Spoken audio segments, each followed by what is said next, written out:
Guys आज चाहिँ म स्पेसल गरी कतार मलको भित्र घुम्ने पार्कमा घुमिरहेको छु। सो गाइज म तपाईँहरूलाई यहाँको सिन देखाउन गइरहेको छु, एकदम दामी छ। सो तपाईँहरूले पनि मजा आउँछ हेरेर। सो तपाईँहरू पनि आएर मजाले घुम्न सक्नुहुन्छ। यो चाहिँ हाम्रो होइन, अब कतार महल हो। अब माथि घरमाथि चाहिँ यस्तो यस्तो सिनहरू देखाइरहेको छ गाइज। एकदम मान्छे यहाँ आएपछि फ्रेस एक्साइटेड हुन्छ। दामी छ सिनहरू पनि, पर्दाहरू पनि। सो गाइज तपाईँहरूले एकदम के भन्नु, अब म त केही भन्नै सक्दिनँ। स्पेसल एकदम राम्रो ठाउँ रहेछ। म पनि कहिले आएको थिइनँ, अब पहिलोचोटि आएको।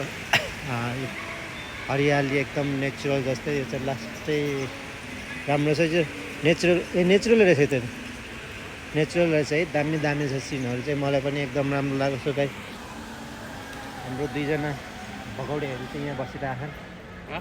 उहाँ चाहिँ हाम्रो शिवजी पर्छ, अनि उहाँ चाहिँ हाम्रो मिलनजी।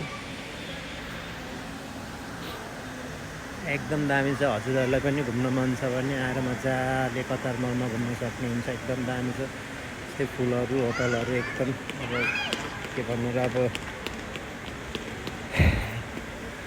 नेपालमा भएर पनि कस्तो अब यस्तो चिजहरू बन्न सकेको छैन। नेपालमा कति मजा ठाउँ छ अरे। यसरी अब बनायो भने चाहिँ दामी हुने रहेछ। यहाँ त यस्तो मरुभूमिमा पनि यस्तो सिनहरू बनाइरहेको छ, यस्तो ठाउँहरू बनाइरहेको छ। हेर्नु तपाईँहरूले माथि हेर्नु सक्नुहुन्छ। माथि साउन्ड सिस्टमहरू माथि झुन्डिरहेको छ। अब के झुन्डेको साउन्ड सिस्टम जस्तो आएको, सायद साउन्ड सिस्टमै हुनसक्छ। पानी, अब नेपालमा त्यो चाहिँ पानीको प्रशस्ति ठाउँमा पानीको व्यवस्थापन गरेको छैन हामीले। यहाँ हेर्नुहोस् ल, यो चिजहरू चाहिँ अब नेपालमा यस्तो बनायो भने क्या दामी होला। खै त अनि हाम्रो नेपालमा त छैन। भ्रष्टाचारले सबै भ्रष्ट पारिसके। यहाँ त यस्तो ठाउँ बनाइरहेछ कि बाबा। हेर्नु न, मैले भिडियो मात्र गर्नु सुरु गरिरहेको थिएँ। ठ्याक्क अन गरेर अब चालु भइसक्यो। उसले थाहा भइसक्यो कि अब एकजना युट्युबर आएको रहेछ।